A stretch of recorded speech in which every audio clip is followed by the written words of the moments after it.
Unit Clone Force 99. The defective clones with desirable mutations. They call themselves the Bad Batch. The Bad Batch. This is the Bad Batch After Show.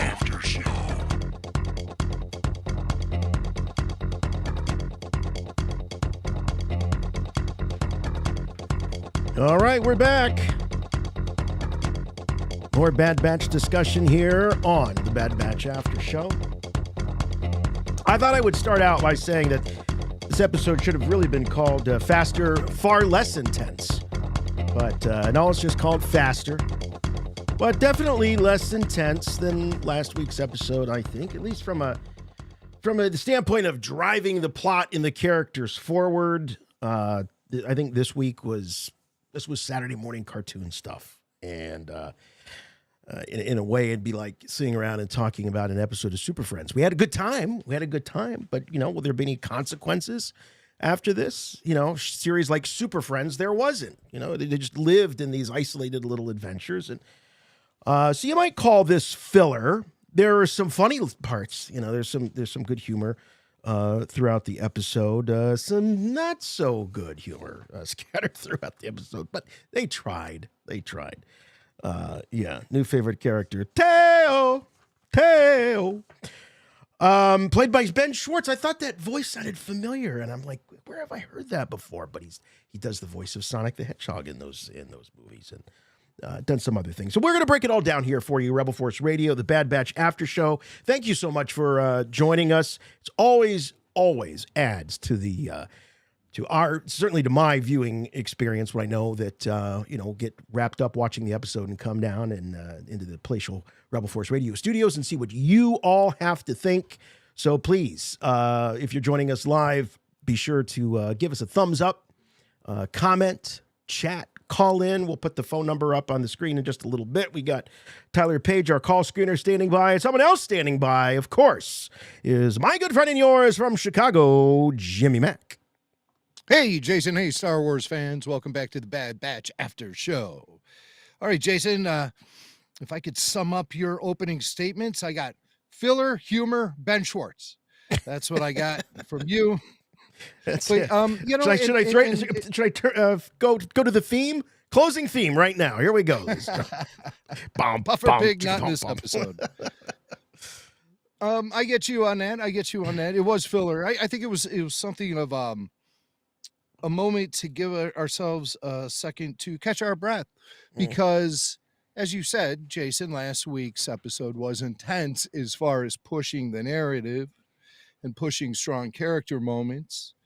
But there was intensity found in this episode, at least if you're a racing fan like I am, and I enjoy racing. I loved the pod race from episode 1. I loved the episode 1 callbacks throughout this entire episode. I liked, the video games, the pod racer video games. I still play them. So this is kind of right in my wheelhouse for a way. But yeah, you're right, man. It's Saturday morning cartoons. I thought that myself, and I had fun with this episode. But as far as its overall impact on the whole story and the mythology, I mean, yeah, it leaves a lot to be desired. And I think that we've come to sort of expect that rhythm from Star Wars animation, at least via the Clone Wars and now Bad Batch. They give us weeks off from time to time where we don't get steeped in the mythology so much. Yeah. And we just have sort of a throwaway fun adventure story. You're right, though. I mean, what sort of impact does this story have on the overall season of the Bad Batch? And if anything, I think that we can take away from this is that Sid is not to be trusted. Yep. I think that's just we get some foreshadowing that, she has a criminal past, and apparently, she says she's trying to change. She insists she's changed, but the gangster sees the real Sid. He knows the real Sid, and he's certain that the real Sid will reemerge, as she has consistently done time and time again. So bracing ourselves as an audience for Sid somehow stabbing the Bad Batch in the back, and maybe a lesson is coming for Omega not to be so trusting and stuff. I mean, that's really all we can say as far as this particular episode goes about its impact on the big story. But there's some fun things going on throughout the episode as well. We can talk about that. We sure will. We sure will. We'll talk about it all. We are talking about The Bad Batch, Season 2, Episode 4, Faster, written by Mac Micknovitz and directed by Stuart Lee. Of course, the great score by Kevin Kiner. Some really great music to go along with the racing. And the original air date, of course, January 18th, 2023, for those of you listening to this in the future. And Jim, yeah, I think you're dead on. This really was, if anything, if we're to take anything into the future with this, it's that Sid is not to be trusted. It confirms some things. I think we all knew that she was she had a criminal, I mean, you said criminal past. It's like she is still kind of a criminal. But her old pal, what's his name? Grind Malegi, who is a Dewutin. And if you're thinking that he looked familiar, you might remember this guy from The Force Awakens and Maz Kanata's palace. This is Grumgar, which, by the way, would have made a killer action figure. I know it'd have been an all new tool, Jim. You know what we can't have new tools. That's what we hear. But why is this guy not screaming? Is this not the most toyetic of all the characters, the aliens in the prequels? This guy, Grumgar, a Dewutin. And deluxe figure. I mean, you can make a piece of furniture and call it Grumgar. Yeah. I have his picture here. I had to look him up also, Jason, in the visual. Yeah, there he is. He's always sitting in that chair. Grumgar. And they airbrushed the girl out. I guess this is a Grumgar specific entry in the Force Awakens visual guide, but there he is. Yeah. I thought he was just an overstuffed Bosk, a big Trandoshan. But I guess those chin horns kind of give him away as being something a little different. But that's Grumgar for you. Yeah. I love you, Grumgar. I love you so much. So, Jason, this is the time in the show where you recommend people write a song about Grumgar or something. No. We did get a few Solitary Clone songs. Oh, good. Takes. So, yeah, we'll be playing those on the weekly show this week. We'll play a couple of them at least. I was cruising the Instagram and today, and I follow the official Neil Diamond Instagram account. Well, of course I do. And today's post was Solitary Man. It was him on some variety show from the 70s, and he was doing. I'm like, oh my gosh, I forgot. So it's good to know that people. No, I thought that maybe Teo and Deo would go together pretty well, but we'll get to old Teo. Oh, do that! It's too late now. Oh, you can't put the toothpaste back in the tube. It's already happened. We're gonna have these shows that's could be all music and none of us. Yeah, because you guys are gonna send us all of your entries. I'm still sitting on one of those Johnny Cash cover tunes from somebody we haven't played yet. Well, in fairness to you, you did tell everybody, okay, this is it on the Cash. This is the last one. I know. But people go to all that effort and work. But so we're looking at a picture here on the screen. By the way, if you haven't joined us for a live Bad Batch After Show, please try to do that. They're also available on demand on the Rebel Force Radio YouTube channel. So we do our best to try to describe what we're looking at. But for these after shows, I think the video is probably the way to go. We're looking at this picture of Grind Malegi, voiced, Jim, by Ernie Hudson. Yes, Winston. I caught that in the credits. By the way, Disney Plus, you shrink down the credit screen to something small, and I go to click on it, and the next thing I know, I'm watching the first episode of Andor. Do you have to act that desperate? It happened to me, Can't too. Can't you be grateful that we just sat there and devoted our time to a piece of your content before you're shoving the next thing down our throats? Especially something I've seen 500 times like Andor. Cross Just let me see the cross-sell, credit. Jimmy Mac. Cross-selling.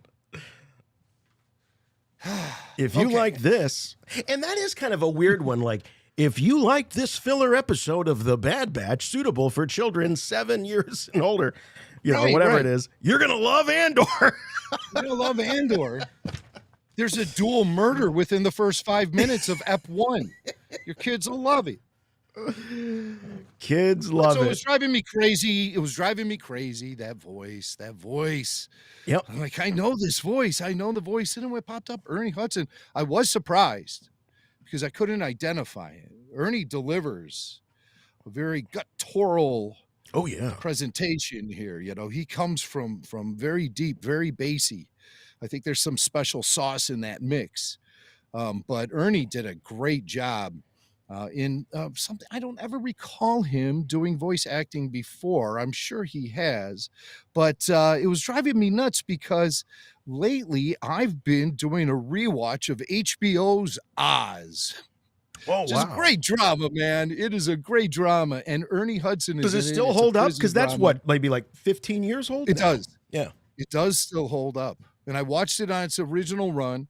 And the acting and, you know, there's some hardcore things that happen in the show. And I wouldn't recommend it for kids or anyone with a weak stomach. But, I mean, it's hardcore prison drama. Yeah. With all the hardcore prison things that happen.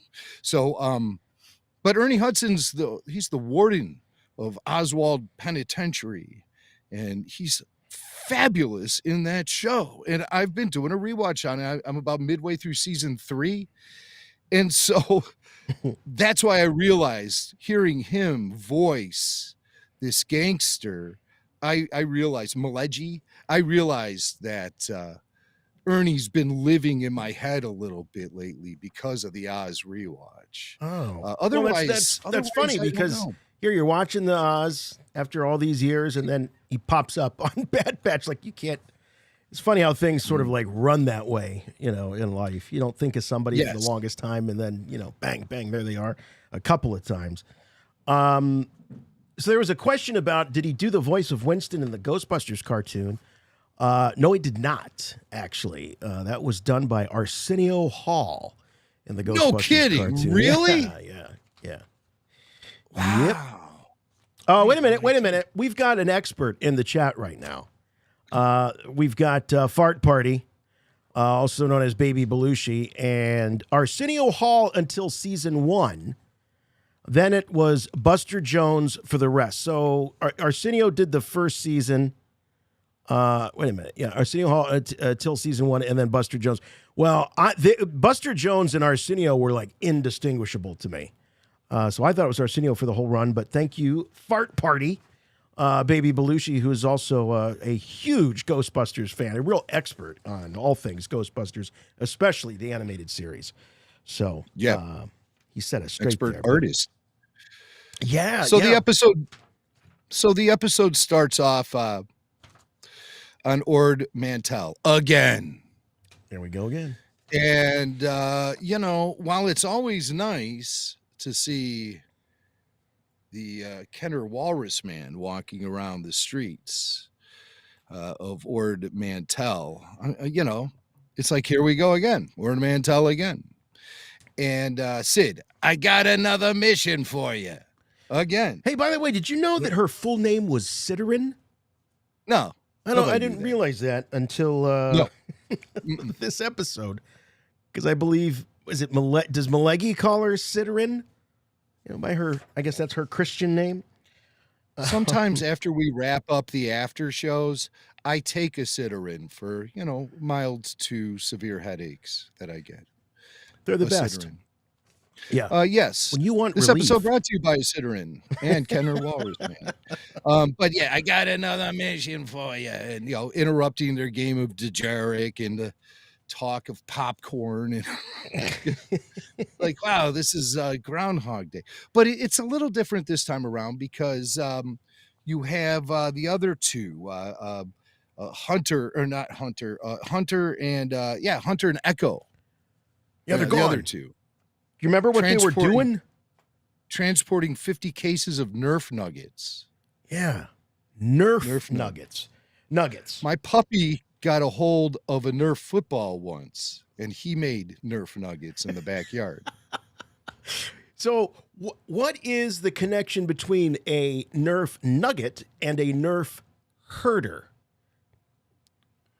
Oh, well, Nerfs are the animal from which the nugget comes from. Okay. And a Nerf herder is a guy who kind of manages the placement of the Nerfs out on the fields and pastures before they're led to the Nerf slaughterhouse.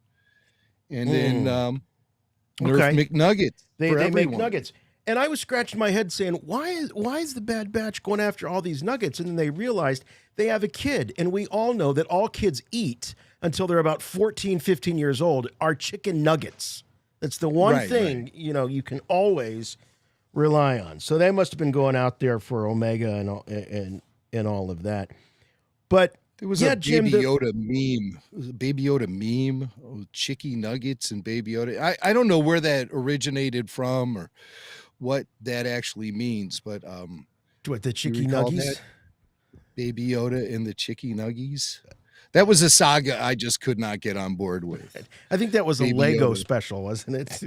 And the Chicky. Oh, was it? Did I believe you. I'll believe anything. That's when it comes to Lego Star Wars. That's how out of touch Mac is with the Lego verse. Yes. He'll believe anything. Yeah, her full name is Ciderin Scaleback. Ciderin, Scaleback. Yeah, she has scales on her back. She's got scales. Yeah. I don't ever want to see her back. I don't want to know if she has scales all over the back. But yeah, you're right when you point out. So the setup of this is just like Bad Batch 101. Yeah, it's almost like when Chief Quimby on Inspector Gadget shows up, at the beginning of each adventure. I've got another assignment for you, Gadget, So, but that was such a hallmark of a certain era and style of cartoons. And Bad Batch and the whole, Lucas animation, all those series seem to have been a departure from that. So it's like, I don't know if they're embracing that formula, if this is becoming formulaic storytelling with Bad Batch, if they're embracing that, in the sense, hey, let's do kind of a tribute to those great cartoons we grew up with in the 70s and 80s, or if it's just happening, Maybe all of the above, Swank, It's they split up the team. And we haven't seen Hunter now in 2 back-to-back episodes. And he really seemed to be the guy guiding the whole tempo of season 1. Him and his chemistry relationship with Omega.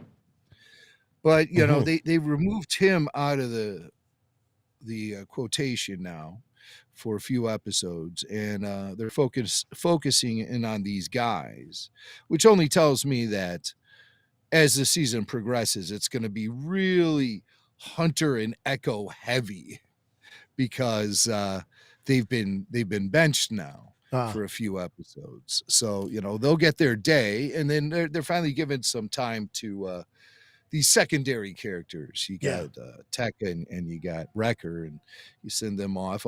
Keep Omega as the constant. And there you have the rhythm for the show. And so that's sort of what unfortunately makes this a filler episode, is because that we're not really chewing on the meatiest part of the bone. No. When you send Hunter and I'm sorry, Wrecker. Damn these clone names. Wrecker and Tech. Even the boring, Tech's name is so boring it even comes up in the dialogue for the show when the announcer is announcing the racers. And he says, and finally Tech. Anything else on this guy? Tech. That's his name? Tech? Hey, we never saw the announcer, did we? It was always just a voice. Yeah, never saw the announcer. So I thought, is this going to be like a Foden Bede kind of play? No. Yeah, but there was no No we did food, see, and no bead. we'll show. I took the time to get captures, so by God, we're going to look through them. But there was a lot of variety of creature and character designs. The various racing pilots. There were a lot of droids, for that matter. But yeah, so the setup was very rote. Very very typical. And as you say, Jim, when you know that you're missing major characters, okay, this is going to be a filler episode, because obviously you would want the whole team there if something major was going to go down. I don't think that can be said.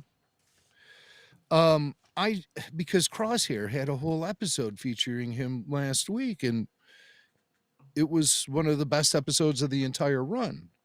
So I don't think that can be said.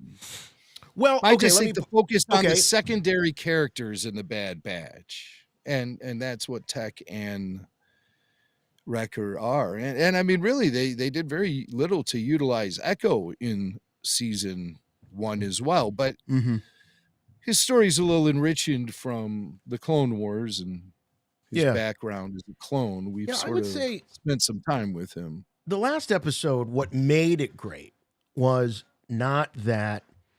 It wasn't so much that there was so much plot. It was just there was so much character.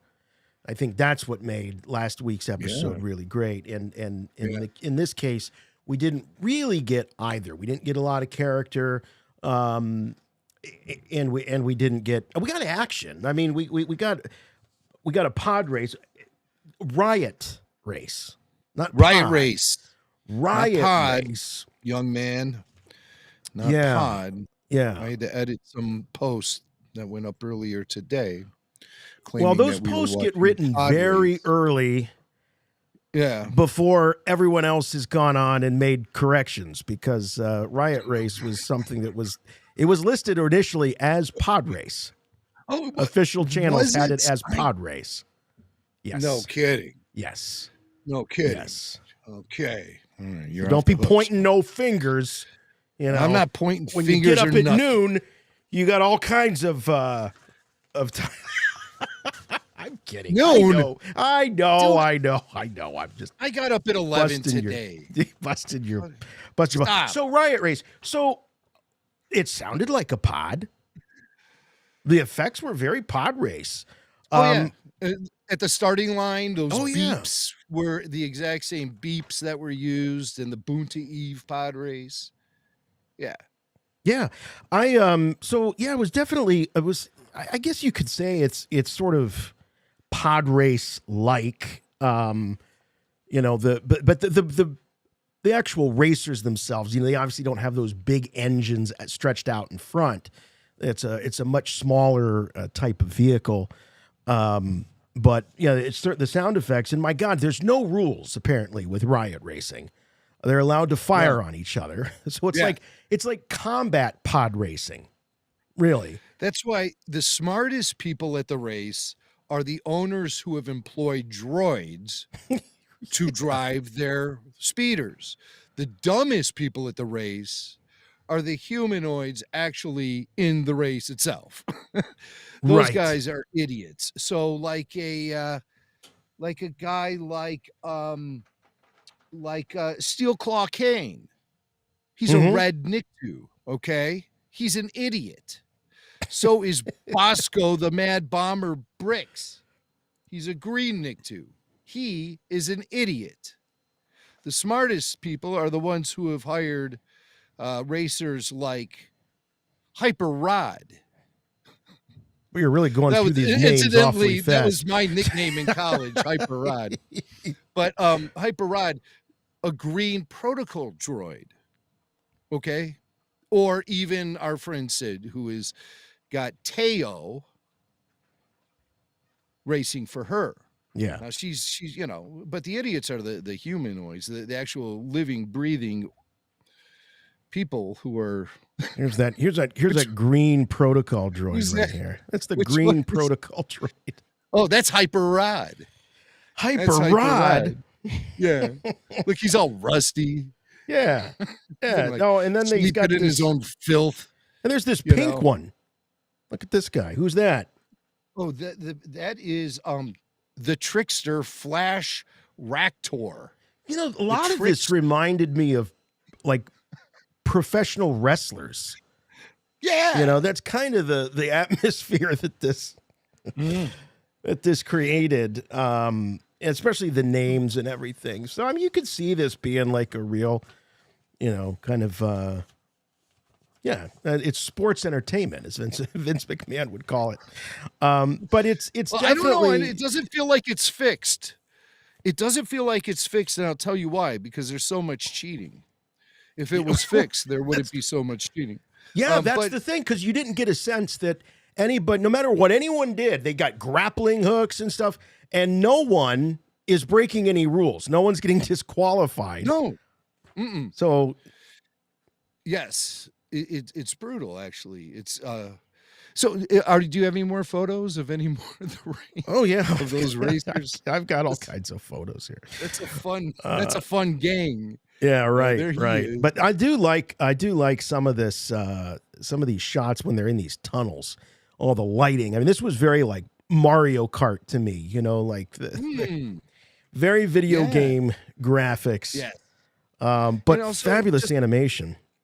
That shot you had on the screen where they were racing through that tunnel as it curved to the right, and there was what appeared to be billboards up on the walls. That really reminded me of the chase with Zam Wessel through Coruscant, downtown Coruscant in episode 2, Attack of the Clones.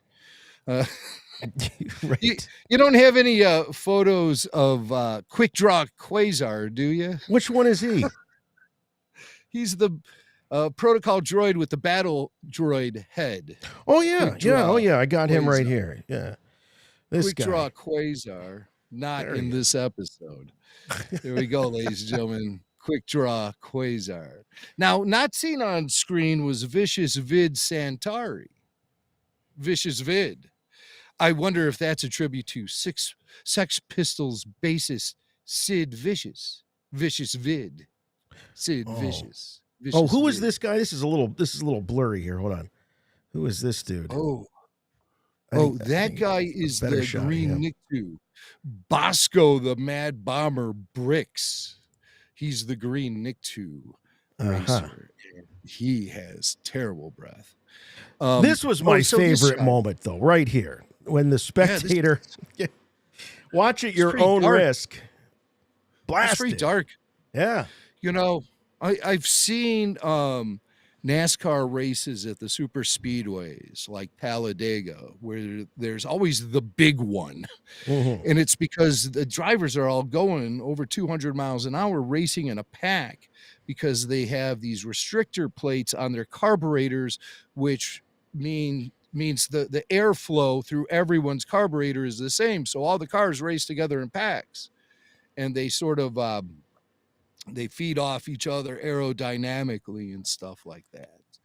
But the big one, when that happens, you know, occasionally debris will fly out into the crowd. Oh, it happens. And that's very serious and scary. Yes, it has happened. There have been, you know, over the years, lots and lots of safety features placed into those tracks to prevent that from happening. But sometimes the impossible happens and the unpredictable occurs, and that's scary stuff to think about. Now, if like bullets or blaster bolts were flying around Talladega Motor Speedway, that would be something else, man. You know, sometimes I think there is, but I mean, on the racetrack itself, that's all in the stands. I think that happens within the stands. But that guy got shot. That guy in that alien was an Arcana.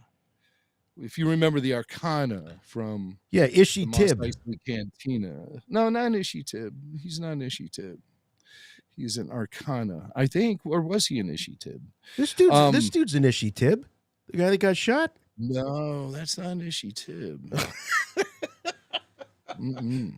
Grown men having this. All right, I got to look up Ishi Tib here. I'm a little. Do that because I need a little refresher too. Okay, I thought all right. he was like, oh, you know what? Okay, maybe you're right. It's not an Ishi Tib, but it sure does. Hold on, let me get a better shot of him. It does smell like one.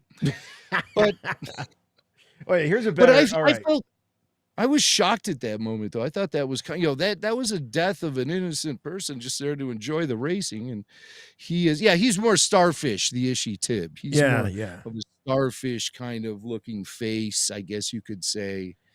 Jowls for days.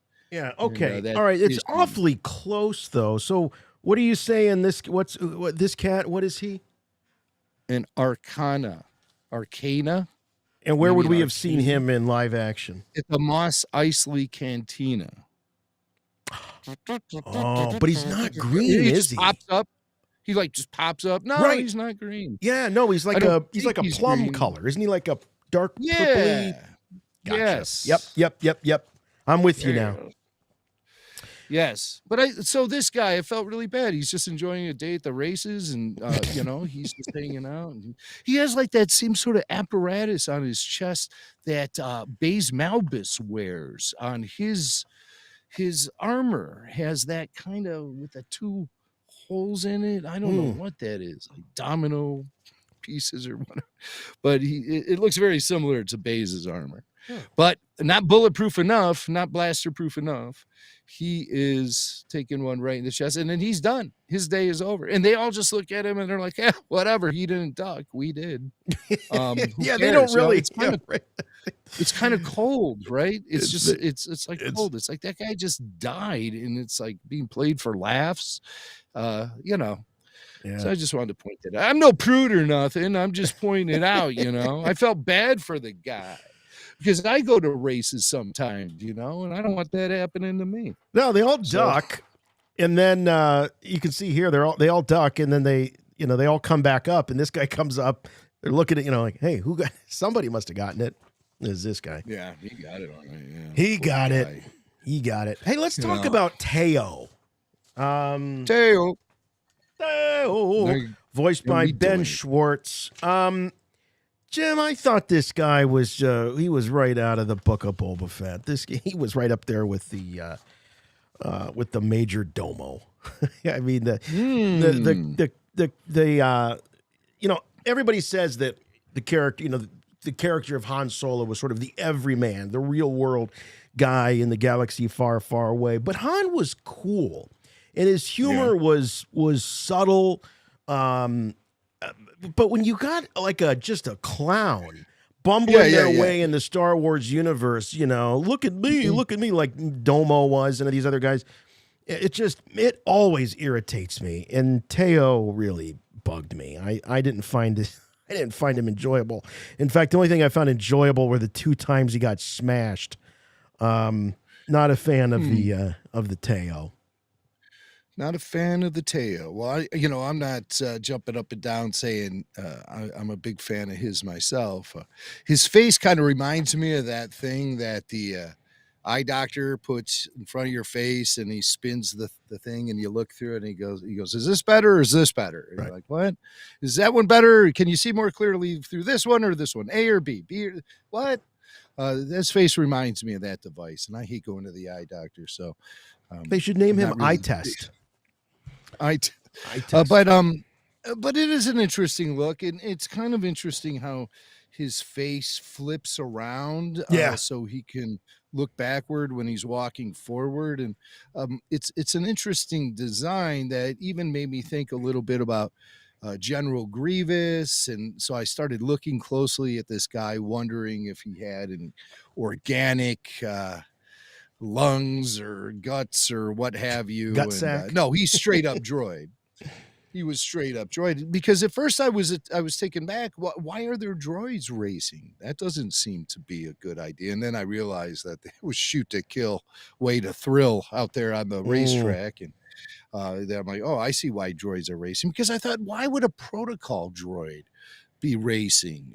That doesn't make any sense. And I thought, well, 3PO he can pilot. Yeah. And there were times when he drove around the land speeder and stuff. I guess with proper tweaks of their programming, they can be useful pilots. Right. That one, I believe that is our good buddy there on the screen, Hyper Rod. Hyper Rod. Yeah. When I think that was the name when they heard it. when I heard it, I was like, oh, these are like pro wrestler names, like Roddy Piper and stuff like that. And obviously they all have their fans. And I thought that the Riot Race was a cool take on pod racing. It was a cool variation to see how the tradition might have, and who knows? I mean, maybe pod racing is is derivative of Riot Racing. Maybe it's a slightly more respectable, cleaned up version of Riot Racing. Someone on the chat said that that Riot Racing was sort of like the city version of pod racing, whereas pod racing takes place in these big open spaces, and so Riot Racing was sort of like I don't know, more or less like on the indoor track. You don't need quite as much space. So they had those tunnels that seemed to go on forever. Yeah, I love the tunnels. One was the tunnels were a hoot. Yeah, they were very so cool. that that's what I appreciate. If you're gonna give us pod racing vibes, do it without repeating yourself and present something new and fresh to the whole idea. And pod racing is definitely a staple of Star Wars, as per George Lucas in Episode 1. Of course, George Lucas, his love of Formula One racing is really well known. He even desired to become a professional racer when he was younger, until he trashed his Fiat in a terrible crash that really made him reassess the whole idea.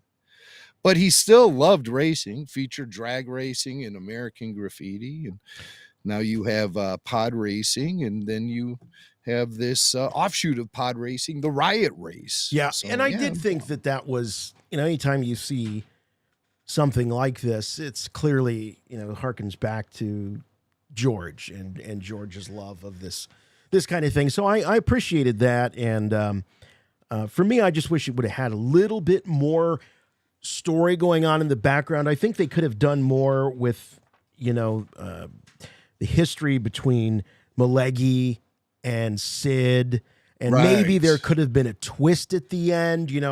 For a while, I thought maybe they were working together, and that, her being taken prisoner was some sort of a double cross, or they were working some angle together, and that would be revealed at the end. So I was looking for something a little bit deeper, a little bit more, maybe not so, face or surface, on the surface face value. And it just never materialized.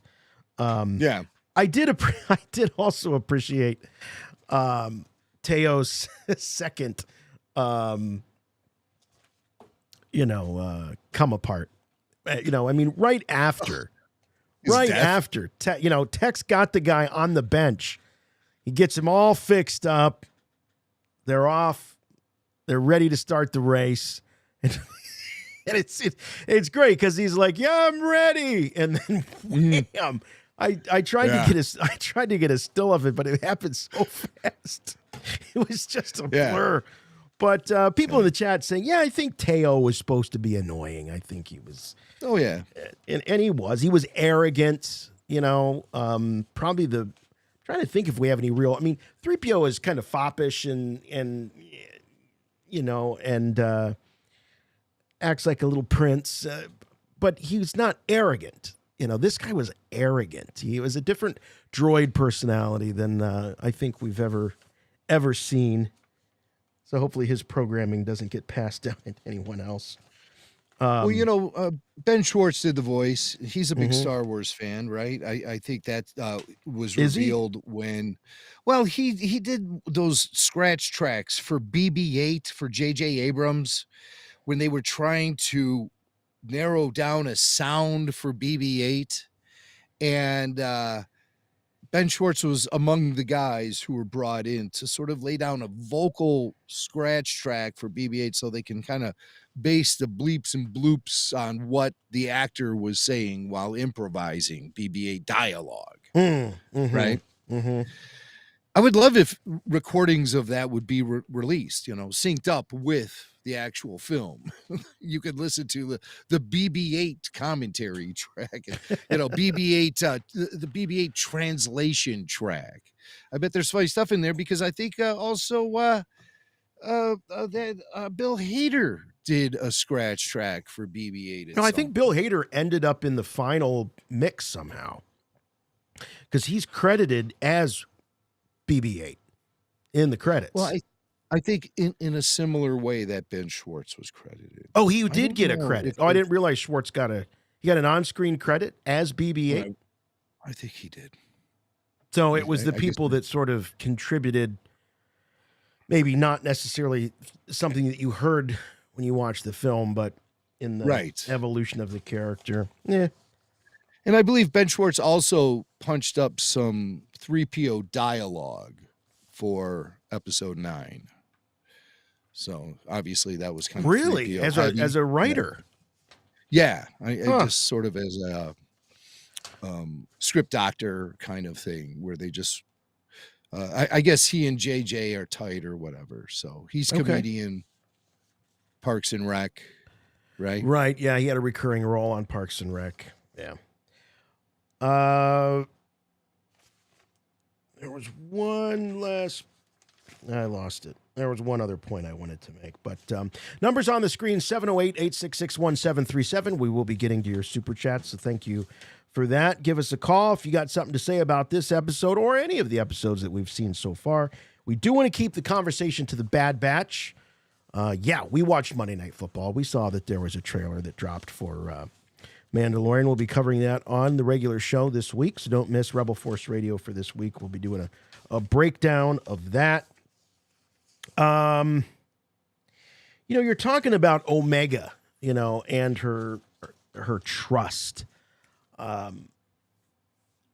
She really is the one, Wrecker and Tech are clearly don't feel any great loyalty, I don't think, to Sid. They were willing to walk away. Hey, she got herself into this. She can get herself out of it, but there's Omega, but they're going to hurt Sid. So it's really their love of Omega, not necessarily some loyalty to Sid that gets them. And let's face it. Yeah. What are they going to do to Sid? Chop her finger off or something? She's a Trandoshan and will grow back. It's okay. Does it work that way?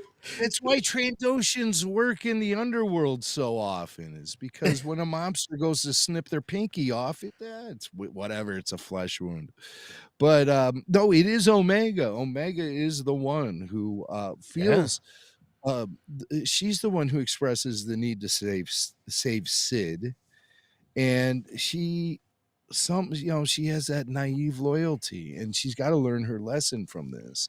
Tech is keeping track. He says this is not the first time she's required our assistance due to her dealings with individuals of questionable integrity, like Rebel Force Radio. So, but that's direct from Lucasfilm. So, I mean, he's keeping track of this, and he's noting that it's a problematic pattern that's beginning to wear on him, at least. Yeah, where he's just say, "Get yourself out of it next time." They've paid their debt, right. This but I guess like a relationship of convenience. It doesn't seem like it's a relationship out of necessity or even fondness. It's convenient for all of them. Another theme that I saw in this episode, and George definitely put forward in Star Wars the relationship of man and machine. And so when you see Tech winning and you see, he's beating droids. And so I was kind of looking at it like, this is sort of that man versus machine. He jettisons his weapons. He takes a very analytical approach, but he's sentient. He's not a droid. He's not a robot. And in the end, he's the victor. So there was a little bit of that outsmarting, the machines. That's the best I could do with that. But he's the winner, and he gets this great moment. And Tech is, as you say, he's sort of he's more of a B player in the Bad Batch. Yeah. He doesn't step forward like Hunter does, and he doesn't get all the punchlines like Wrecker, so he doesn't get to play comic relief. So this was a nice moment for Tech, It was a really good moment for him. So Right. Yeah. He finally gets his moment in the spotlight. He gets the shine. And, on the contrary to what you said, Jason, I think Tech approached it very much from a strictly analytical viewpoint, almost computer-like in the way he was breaking down the way the race works and the track and the probabilities of X, Y, and Z. And he was pulling off some really unconventional things out on the track, most notably turning off the weapons so he can move the ship's energy to the shields to protect himself.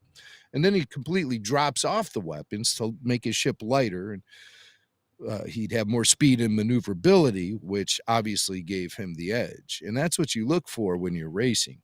But when you're racing and other people are shooting at you, you might want to shoot back at them. And so this kind of carries forward this whole idea that somehow these clone troopers, born and bred with modified abilities to be warriors and soldiers, somehow they're leaning more and more toward a pacifism with their donut-shaped stun bolts and and shedding of weapons during a race where weapons are being heavily used. Was it sensibility? Was it the analysis of how the race is conducted that led Tech to turn off the weapons and then eventually drop them off? Or was it a sense of morality where he couldn't shoot upon his fellow man because the Bad Batch are going soft, the soft batch, just like those cookies that they sell, the Keebler elves. They got the soft batch of cookies. Now we got the bad. I want my Bad Batch to be crunchy, damn it. All right. Enough. Yeah. Enough. Yeah. I can't really argue with that. But he was definitely taking a different approach. And there were other racers in there. They're not just droids. There were some sentients in there. But yeah, he was definitely taking it he was going his own way. And right. I think it was his. He really did believe through his analytics that the trick was more speed and computing the shape and trajectory of the course and all of that. And if you did that, you wouldn't need the weapons in a way. I think he really believed that if his calculations were correct, he shouldn't need the weapons. Pure analytics, right? Well, let's get to some of the super chats. We've got quite a few here. Number is up on the screen, as I say. We got a couple in the queue, so please give Tyler something to do. This guy here, Tyler Page. There he is. Yeah. Wearing his call screener fatigues. As always, Tyler, thanks for being here, buddy. We'll check in with you here shortly. But for now, we would like you to give us a call. All right. So, super chat. We got David. He says, love me some space Mario Kart. Tech should have taken the Rainbow Road. Yeah, that's okay. I'm not crazy. It was very Mario Kart-like. No doubt about that. Yeah. And here is Hunter, not that Hunter, this guy, Hunter Chambers. He says, I love Ben Schwartz, but nothing made me happier than seeing Teo get destroyed both times, especially the second time. Dumb droid had it coming. Yeah. It wasn't Ben Schwartz. It's just terrible dialogue. And the directing, whatever. I don't know if the director, I know Filoni did his own, he directed the voice sessions when he, for all the Clone Wars episodes. So regardless of the ones that he directed, he was the guy that was calling the shots in the recording studio. I don't know if Stuart Lee is doing that. He directed this episode, so I don't know if he was working directly with the talent. But whoever was working with the talent clearly was pushing, I think, Ben in that direction, and it's just it doesn't work for me. That real world, everyday man kind of delivery, it's just It's just too real. I don't want it in my galaxy far, far away. I don't believe Dave Filoni is involved in any day-to-day operations of the Bad Batch, including recording sessions. No. I didn't say he was. He was. What I said was he always did for the Clone Wars. Even on episodes that he wasn't directing or credited as the director, he was the director in the studio. So the director of the episode isn't necessarily the person calling the shots in the booth. No, not necessarily, but could be involved. But in this case, I think showrunner Jennifer Corbett, she's the head writer, and for all intents and purposes, I guess she's the showrunner. They have a supervising director, though, Brad Rao, who is probably the guy calling the shots at the recording sessions. So blame Brad. Brad Rao. You blame him. I'm just telling you where to place the blame. Ember says, the episode was so Phantom Menace, and I love it. Teo is now one of my favorite droids ever. Well, there you go, Ember. You're allowed to love Teo. You know, no matter what Teo it is, it's always somebody's favorite. Teo was okay-o. That's what we say-o. Teo was okay-o. Let's see. We got, Clone Squadron Radio. Sounds like a podcast. They a podcast, those guys? Says, haven't seen the ep yet. Just want to pop in and say you guys are a huge inspiration to me. Not having anyone in my life to talk the wars with. Oh, man. Well, thank you. Thank you. If you're you should let us know if you're a podcast, Clone Squadron. That's why I do it, just to have people to talk to. Yeah, it's a great reason. It's a great reason. And, you know, not to go off on too much of a tangent, but since you brought it up, you know, why we do these things and whatnot. I was talking to somebody at the day job, and, you know, we were talking about this idea of experts, and, you know, it takes a lot of guts to put yourself out there, either be on YouTube or podcast or blog, and you got to be an expert. And my take was this, because I was trying to convince somebody that they know more than they think they know, and he said, "No, I don't know everything about this topic." I go, "You don't need to know everything, because you just have to have a lot of interest. It helps to have some knowledge, but you have to have a lot of passion and a lot of interest for it, and establish the fact that with your audience that you're a fellow traveler. We're on this journey together. You know, we all just saw this episode today." Maybe last night, if you're real dedicated, like Mac and some of the guys on the chat that said they waited up. But it's not about necessarily who knows more or anything like that. It's about discussion and having fun and passion. And so if you're out there and you're looking for an outlet, just do it. Don't wait around and say, oh, I got to get a PhD in this or that before I can put myself out there. If you're passionate about it and you love it, put yourself out there and admit when you're wrong, and admit when you don't have all of the information. So, speech over. Okay, but he made me think of it. So thanks to Clone Squadron Radio for the super chat. Sal B. Crum says, "Oh, very generous, Sal B. Just happy we didn't see the two-headed alien from episode 1 calling the race. No, I wanted to see Foden Bede. Thanks for all of the hard work, guys. Hashtag long live Max Rebo. Hashtag make Pizza the Hut canon." Is that a movement? It should be. If it isn't, I could back that. Is that I could a back movement? both those movements. Long live Max Rebo. Now, we know what happened to Max Rebo. Yeah. First, we thought he died on board the sail barge when it got blown up real good at the Sarlacc pit. But he survived, and he made it to the gig. Got to the gig. Oh, no, they gave away the gig. So we got another gig in Mos Espa, and we saw him at Garza's Pleasure Dome there in season 1 of Book of Boba Fett. And then there was an explosion at that establishment. Terrorists, pikes, what have you. Could be Nictos. You know, the word on the street is... it could be any one of those, and the only way you can find out is by rewatching Book of Boba Fett. But so did he survive that blast? People need to know. I want to know. Well, Mac, you and I saw him at Star Wars Celebration. Even got our photo taken with him. That was so great. That was so flipping great.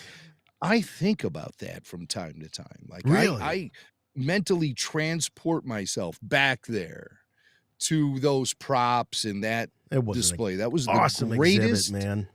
I mean, what an So exhibit. great. That was the best thing I've ever seen at one of those Star Wars Celebration conventions, you know. Mm-hmm. I've seen some great museum exhibits of Star Wars stuff, but the greatness of having all the Mandalorian and Boba Fett stuff in one place, and unexpected like it was, that was just outstanding. I mean, just outstanding. Why they didn't pre-promote that, I'll never know. But, you know, I guess the event sold out so fast, they don't need to pre-promote anything. I mean, look at the No, you're convention right. coming up in April. There's no buzz about the convention coming up in April whatsoever. No Mm-mm. guest announcements, no panels, no nothing. But there'll be great stuff going on that convention floor. Me and Swank will be watching it all from the comfort of our own living rooms. It's going to be, we're going to do the couch con, you and me. Yeah, The absolutely. couch con. We'll see. I think I may take a couple of days off just so I can, experience it in real time. We'll see. Yeah. I hope they stream it or some of it. That would be great. But I don't think they streamed the last Celebration Europe. Not like they did here. That's a good question. That was quite a while ago. Yeah. What was that? 2016, I want to say, maybe. Yeah. That was but did they stream that? You know, there's that sponsorship money there. So. Yeah, right. But Hopefully I don't they know will. the realities of streaming from London. But Shouldn't there'll be a that lot much of different. fan coverage for sure. And that usually blows the official stuff out of the water. Yeah. So we'll be watching YouTube and everywhere. And Oh yeah, for the Twitter up to date stuff. But nothing beats being able to kick back and watch those hours of convention footage. The day after it all unfolds. It's kind of fun. Yeah. It's a good way. Fingers to crossed there'll be that coverage. We'll at least be talking about the breaking news here on RFR. You can count on that. Look at Fart Fart Party Party. with the tip jar here, man. Thank you very much. He doesn't have much to say, but he spiked the tip jar. Hey, let's go to the phones. We got first-time caller here. Actually, no, you know what? How dare I? We're going to take the Patreon first. I didn't read further enough down here. We got Antonio, Patreon member, joining us. Hey, Antonio from New Jersey. You're on with Rebel Force Radio. What's going on? What's up, Jason and Jimmy? How's everyone doing? We're doing great, Good, man. Antonio. Having a good time. Little light on content this As week always. but we're still having a good time. Not us. I'm talking about the Bad Batch. Yeah, amen. And before we get into that, guys, I have to say, happy 10 years. Oh, it feels thank like you. it's been only 5 years and counting, and I expect another 25 years of podcasts from you guys. So 25. get back to work. Ooh. It won't even be podcasts in 25 years, right? No, we're just going to beam it directly into your brain. Mac and I will Yeah, just be sitting like in the Matrix with laying on a table with some sort of Right. head device on. And Yeah. Yeah. But That's but our fantastic. thoughts will I all look go forward to to that. the RFR Sound Lab before they go out publicly, so we can edit them before because by that point in time we'll be just saying whatever we think, and there'll be heavy editing needed to be done. Heavy. our kids will probably have to edit because we Happy will be editing. very bad judges of what needs editing by then. But anyway, back to the episode. Well, thanks for the that's fine. compliments. Yep. Yes. Absolutely. Yeah, so I was just, wanted to hear your thoughts on this whole Sid situation that's developing. At least that's how I see it. Feel like Bad Batch is setting themselves up for that question of what are we? Who are we? Are we going to really be mercenaries for the rest of this time, or are we going to be fighting for, the larger good? I think we've already heard Echo say that to a degree. And so where do we think Sid is going to betray them? I kind of already expect her to betray them. But will it be something to the Empire? Will it be to another gangster? How far along is she going to actually betray them? But I kind of expect a Hondo Onaka turn where some opportunity will befit her and she'll throw them to the dust. Love to hear a little bit more of your thoughts on that. Well, I definitely think that, I think that she's going to have a moment where she's going to be tested. And we as the audience are going to know, oh, boy, we see this coming. Which side is she going to go? Which side is she going to end up on? I think there will be a moment where there's a test for Sid. Her loyalties will be tested. There might be multiple tests.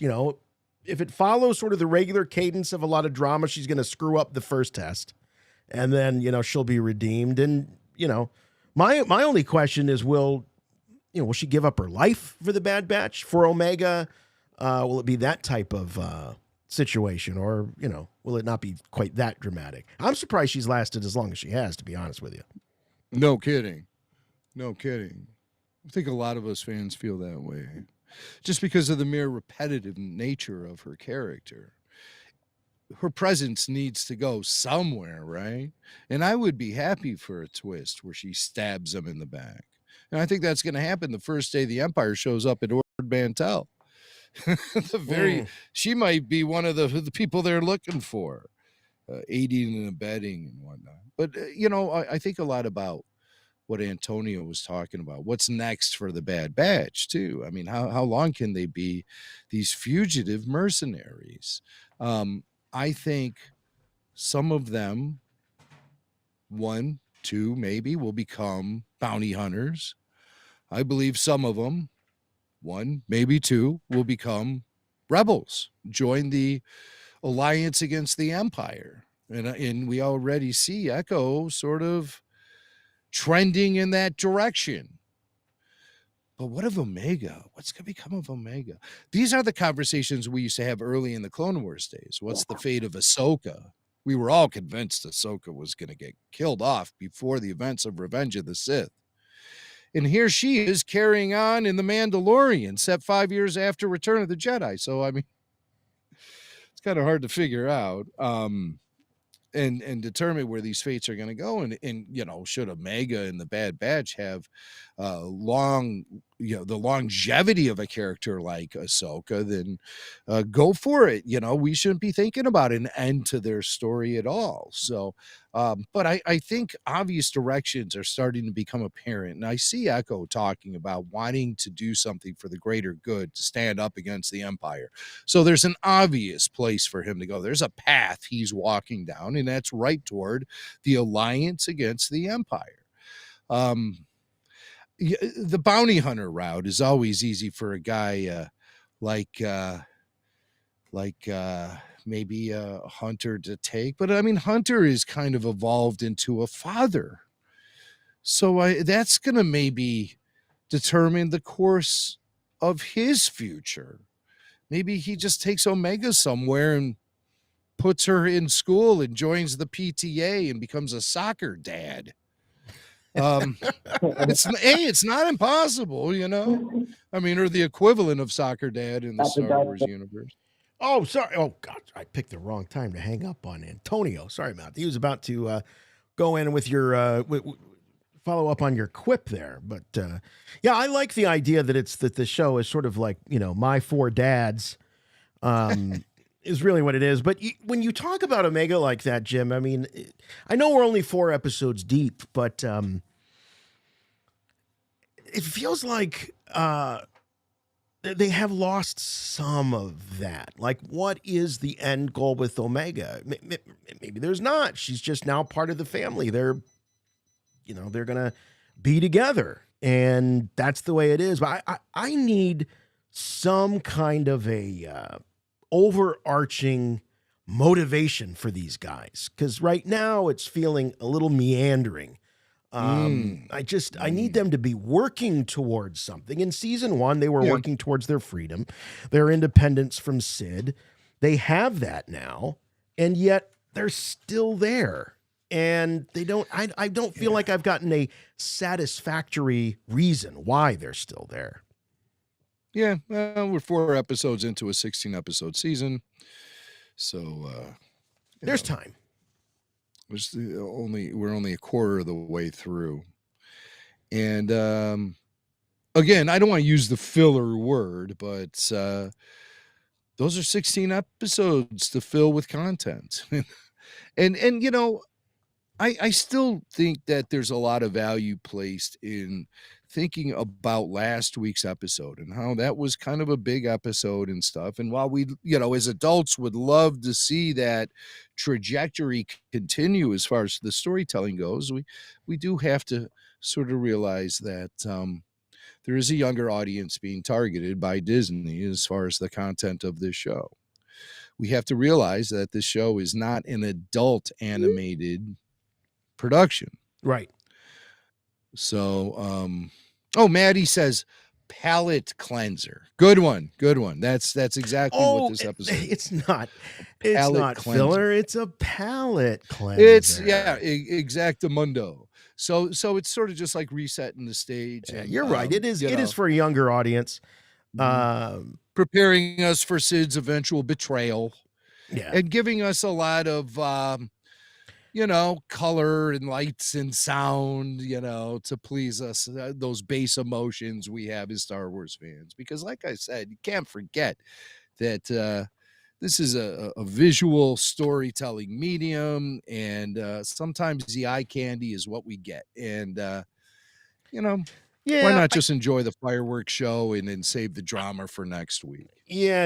I'm okay with that. I'm okay with that with the 16 episode season. That's okay. Not desired. I want, like I said, meat on the bone every week, but I can be forgiving. I think that there were opportunities in this episode to give us just a little bit more, a little more background on Sid and Grind Malegi.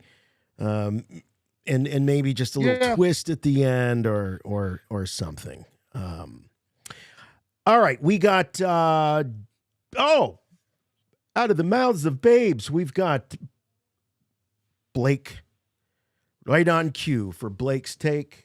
Blake's joining us.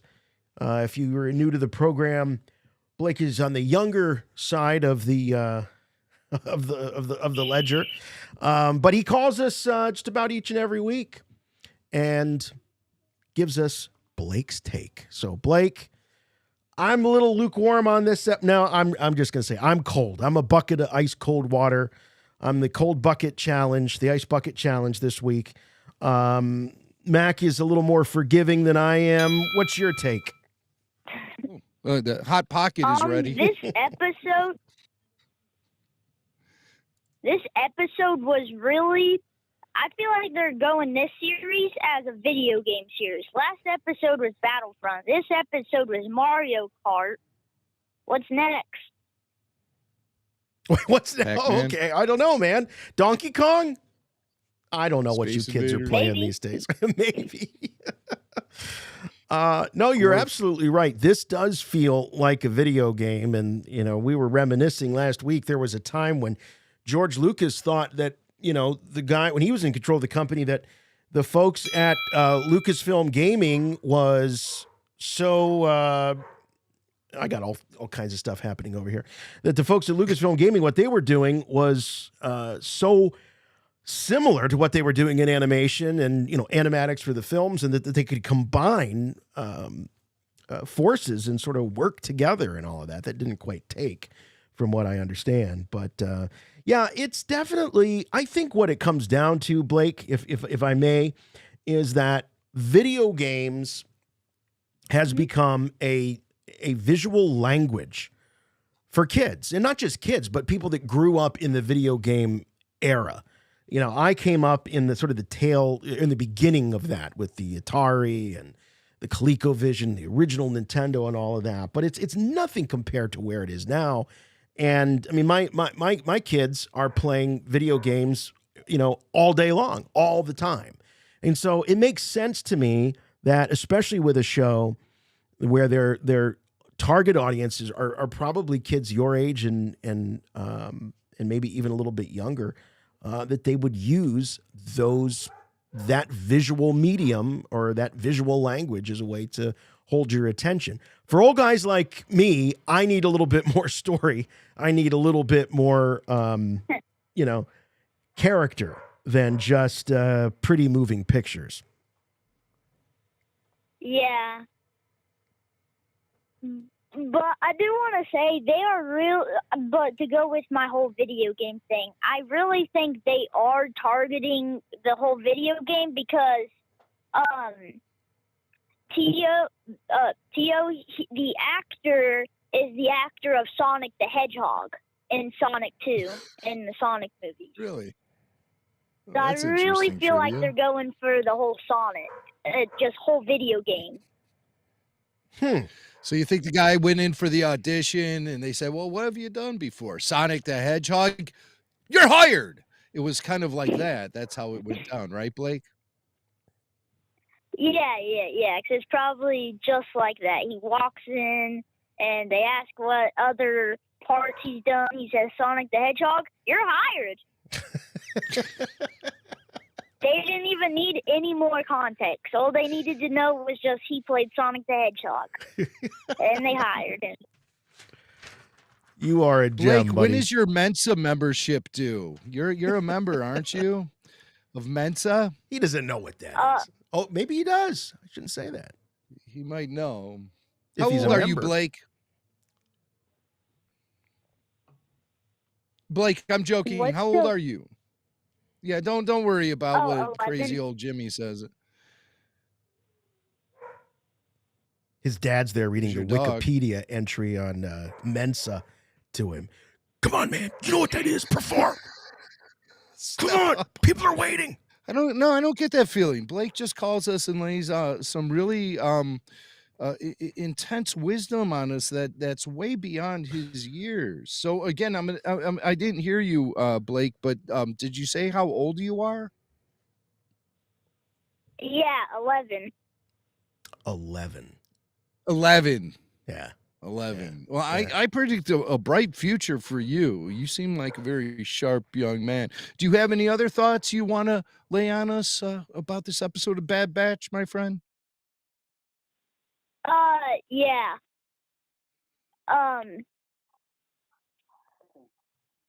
My dad always has told me to never trust a Transdoshan, and I really do not trust Sid.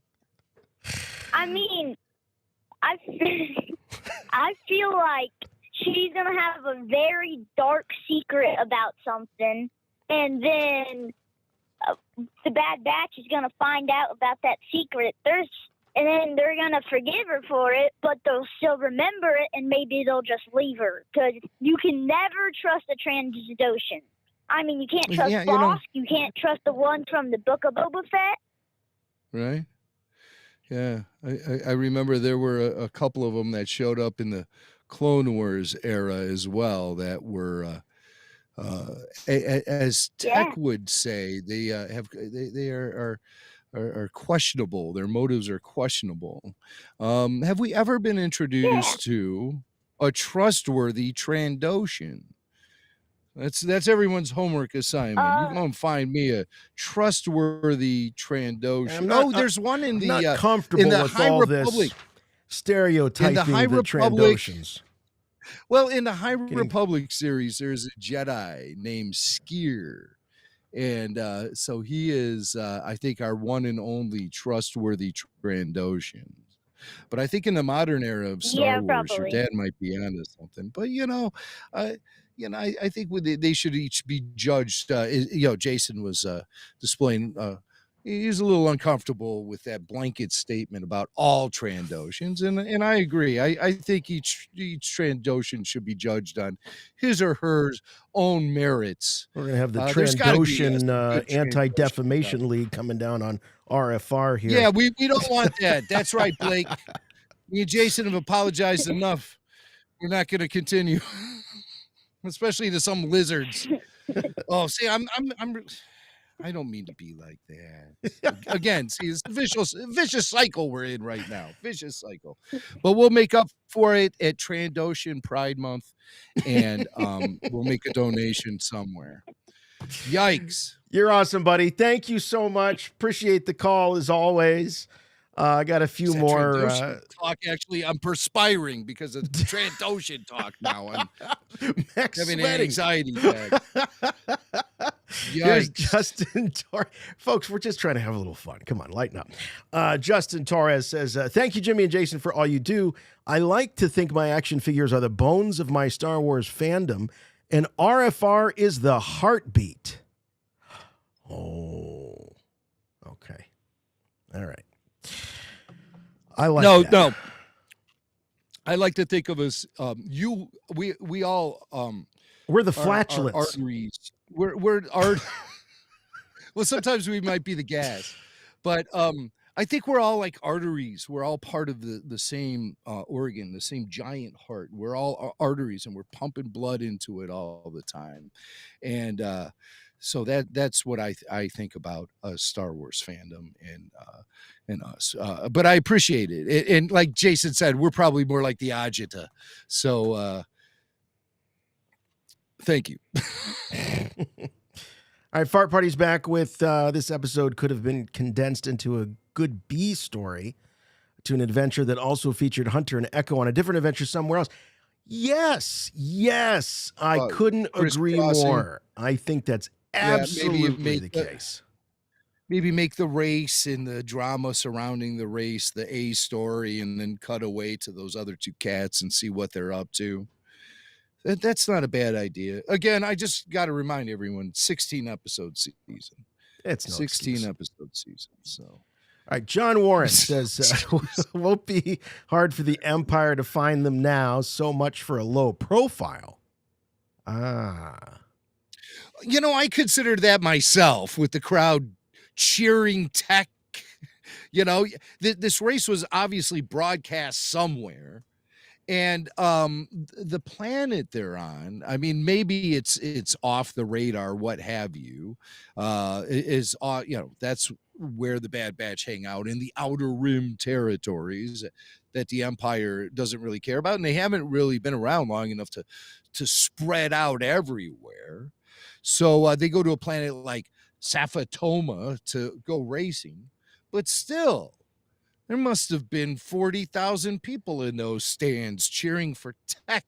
He didn't even bother changing his name. Any clone trooper can see that and blow the whistle on him, you know? Yeah, well, remember, Luke Skywalker didn't change his name either. Which is kind of a weird thing, too, you know, if you want to start really chasing that rabbit. We're led to believe Skywalker is a name like Smith or Brown in the Star Wars universe, that it's rather common, but I don't like to think of it that way. You know, I mean, not with the glorious achievements of the Jedi Skywalker as we know them. I don't like to think of him as Smith or Brown, but I mean, look at the GOAT, you know, Tom Brady. Brady's not exactly a unique name for him, so I don't know why that's the first example I thought of, and I know a bunch of NFL fans are going to be mad at me for even calling him the GOAT, but he is what he is, so suck out. Right. One more from Fart Party. Ernie Hudson in Star Wars, first Ghostbusters ever. That's what I thought. Yeah, first Ghostbuster to ever appear in a Star Wars. Yeah, that's solid, because Ernie's a solid guy. You know, he's been a regular presence on the Comic-Con circuit for years and years and years now. And a lot of us listening to this show, we've had encounters with Ernie Hudson. I have a couple of times. And both times I said to him, "You were great in Oz." Because I figure everyone comes up to him and says Ghostbusters crap. And I'm like, you know, I'm the freak who likes Oz. So, Nice enough guy, though. I have a family photo of me with Mr. Ernie Hudson, and he was on my wife's radio show. So we went to the Comic-Con to see him, you know, the Wizard World or whatever. Yeah. And so we took a family photo with him. Oh, that's and great. He was a sweetheart of a guy. I gotta say, an absolute sweetheart of a guy. And I may, you know, if I ever cross paths with him again, I'm talking the wars. And so he'll see it coming too. He'll be like, "Here comes another one of those freaks." I worked on Star Wars for half an hour one day, and they're all coming at me now. Right. I'm Winston, damn it. Oh, you know what? I got to say, in Ernie Hudson News, it was just revealed this week. He was on a Kelly Clarkson show, and he revealed that he will be in Ghostbusters 2, I guess, the sequel to the reboots. Oh, okay. The next Ghostbusters. There was a credit scene at the end that indicated he had he definitely had a future with the franchise. So look for Ernie Hudson in the next Ghostbusters film. Yeah, he was very conspicuous by his absence in that movie. It was yeah. What movie? He wasn't in the last one, was he? Oh yeah, he was. Oh yes, he was. Did you see it? I did see it at the very end. Yeah, he was. Well, I don't want to give away the end, but he was at the very end. Well, yeah, at the very end, he was actually in the old Ghostbusters headquarters there, and there was something up with the containment field again. That was the end credit scene. Okay. Telegraphing a sequel. Okay, right. You never saw it. Yes, I did. I'm telling Baby Belushi you never saw it. I saw the whole thing. Ask me anything. I saw the whole thing. The cornfield, the kid from Stranger Things, the nerdy girl.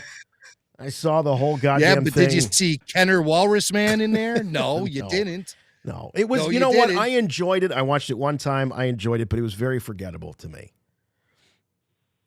And why is he on there talking about, why is he on there on Kelly Clarkson's show talking about he's coming back for the next Ghostbuster?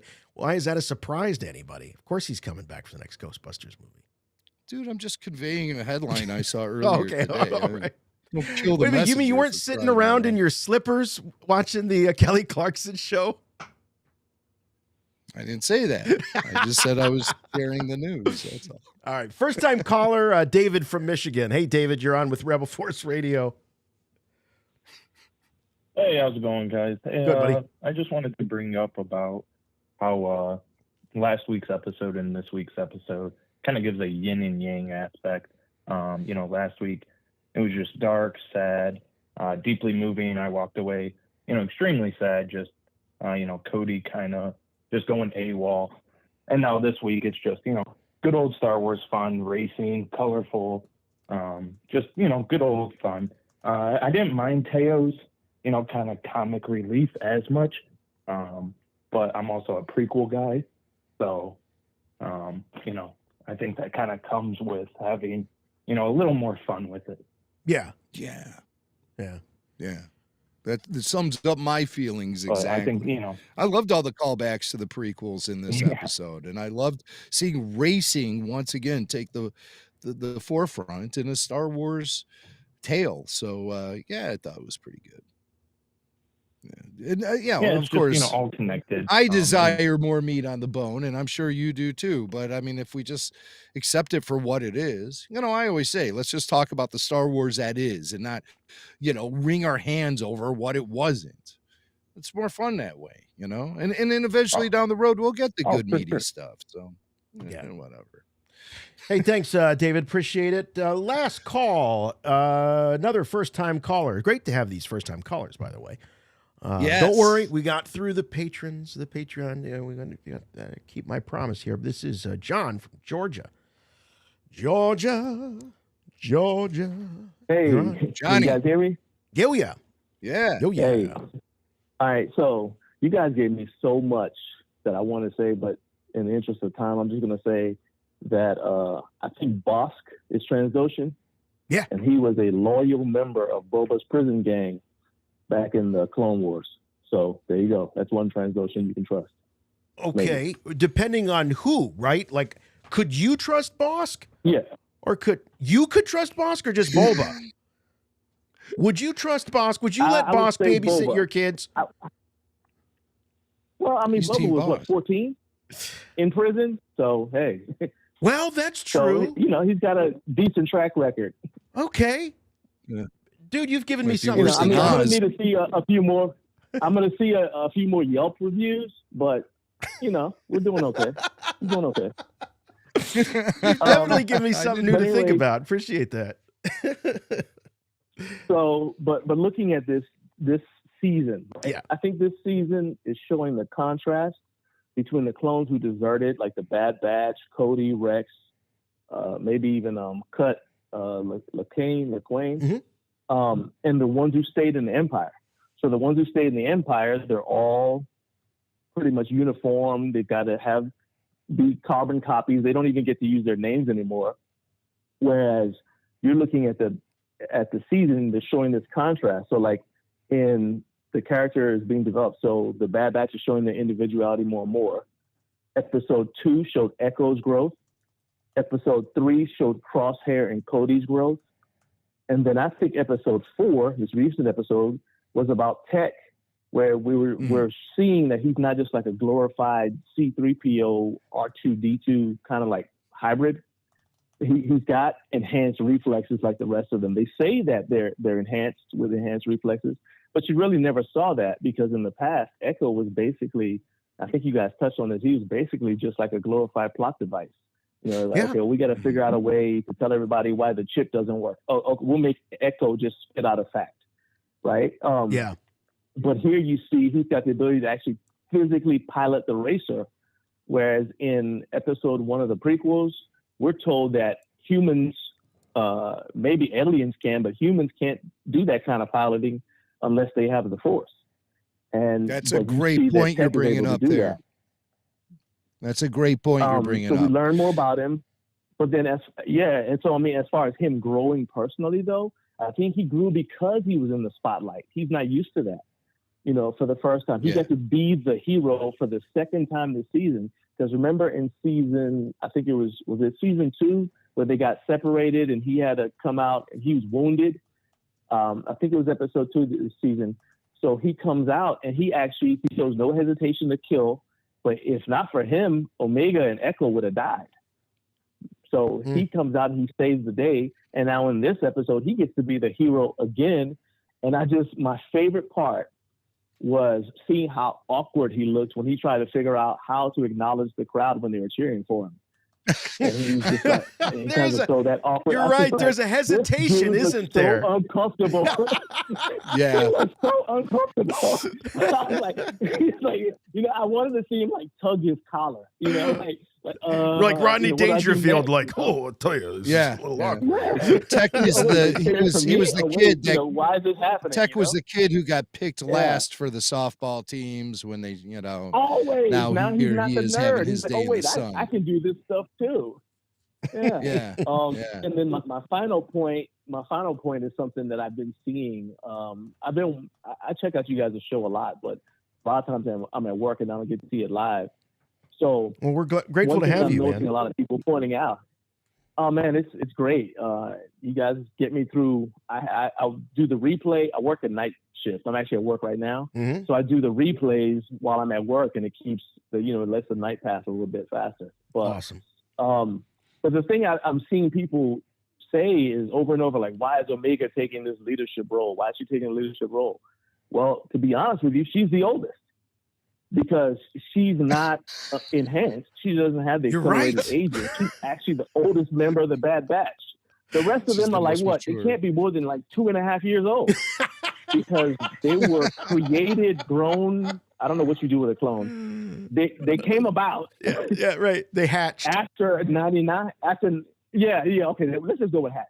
So they hatched after 99 died.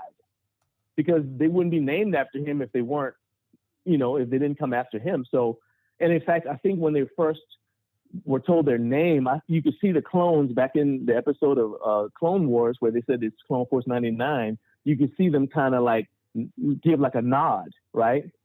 And so that means these guys, if the Clone Wars was only 3.5 years long, these guys at this point can't be more than 4 years old. And if you think about it, they're not only essentially child soldiers, which is kind of dark. People are looking for the dark thing. We're watching a show about child soldiers who are trying to learn how to reintegrate into society, how to integrate into society, and they don't have anybody giving them any guidance. So the only person who's got experience with interpersonal relationships, even to a limited extent, is Omega, because she's the oldest one, and she's had, let's say, 14 years to be around people without trying to kill them. or rescue them from being killed. She's the only one with life experience outside of combat, which is kind of depressing if you think about it, considering she's in this facility, walled off from the world. So you're looking at them trying to figure out stuff, and they keep on, like, even Tech brought it up. It's like, this is a situation that we can't use our normal skills for. Like, what do we do? So when she comes up with these solutions, they're like, okay, sure, let's try that. Because they don't know what they're doing.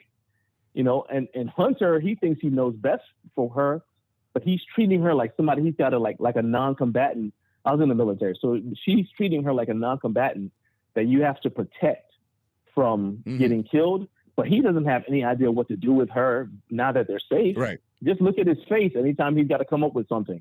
He has no idea. So I'm not surprised that she takes the leadership role a lot of times, because she's a 14-year-old surrounded by 3-year-olds, 4-year-olds maybe. Well, okay, I do have to correct you on this, because the clones age twice the pace. So physically, yes, but so let's say, so if Omega's 14, emotionally mature. Well, okay, I see what you're saying. But that doesn't mean they emotionally mature. Okay, that's what I'm talking about. It's like, so like, we're not the way we. So you and I'm 49. We're not the way we are just because we're older and taller and have mustaches, but because of the life experiences we've had, the mistakes we've made, the corrections we've gotten, and the mentor figures we've had around us to shape us. They've missed out on most of that, because I go back to the child soldiers thing, most of their life experience has been in combat. Hey, go kill people. And even that is limited because, remember, they didn't have anybody that they really reported to. Talk about the Bad Batch. Yeah. They said, well, who do you guys report to? He said, well, nobody really. So they've just been fired out of a cannon to go kill people and come back and report to base. So where would they get these experiences that would shape them and develop their character and what they think and their worldview? They don't have that. Yeah. I thought the Bad Batch were created. Maybe not with the original batch of clones, but sometime in between episodes 1 and 2, which was a 10-year period. So say the Bad Batch were created maybe. What did George say? Yeah. What did George say? Because that could affect. The Clone Wars was only 3 years long, 3.5 years long. True, but the clones themselves were being created. Yeah. Okay. Probably, sometime in that decade between Phantom Menace and Attack of the Clones. They were, because that would make sense, because the first clones that you see at the end of Attack of the Clones were they're grown up. They're the grown ups, so that you could assume that they're in their 20s. But it was about 10 years ago. So they age at twice the pace. Immediately following, or almost around the same time as the Battle of Naboo, is when the first batch of clones. Yeah, I mean I get that. Yeah, I get that. Yeah, they were hitting the warfield. So maybe the Bad Batch were grown 5 years after that. So like right in between the period of episode 1 and episode 2, which would make them 10 years old at the beginning of episode 1. And then 20-something by the time of the end of how old was 16 by the end of the Clone Wars? Yikes! I'm sorry, I didn't hear that question. Took on the name.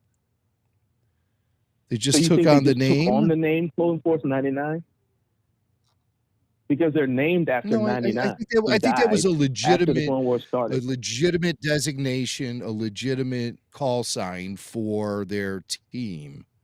They were the 99th Squadron or 99th whatever, Clone Force 99. Ah, okay. Yeah. Because I thought they were. But I like what you're proposing here, though. Jeff Holland says, per Wikipedia, the always reliable Wikipedia, Clone Force 99, also known as the Bad Batch, was a clone commando squad which was created 21 years before the Battle of Yavin.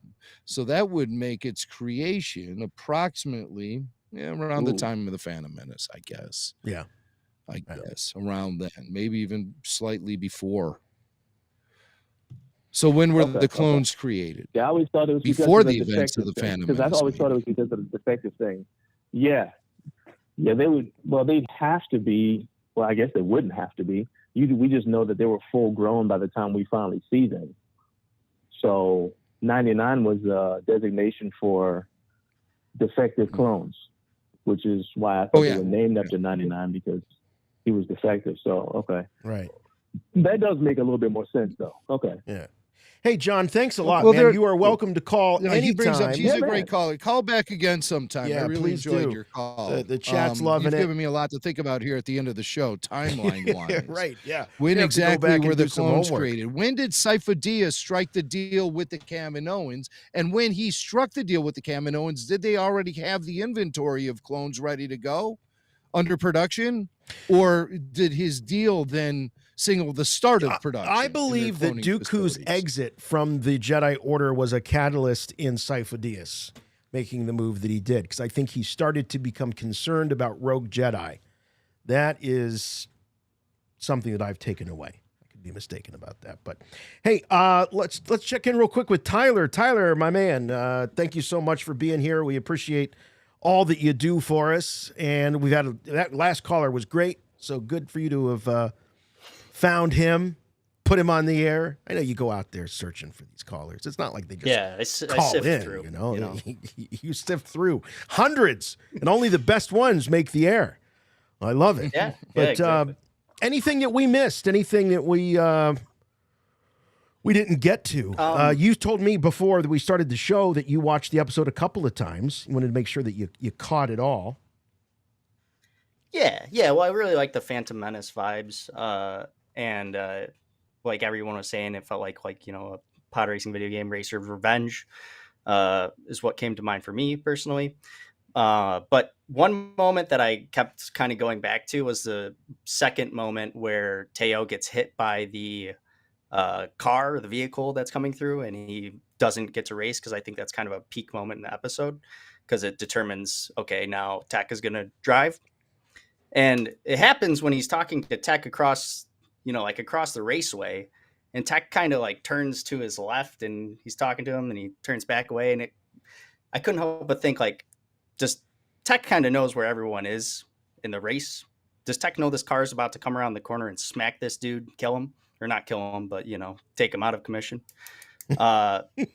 So that's something I was kind of thinking about, trying to go deeper with motives, but probably not.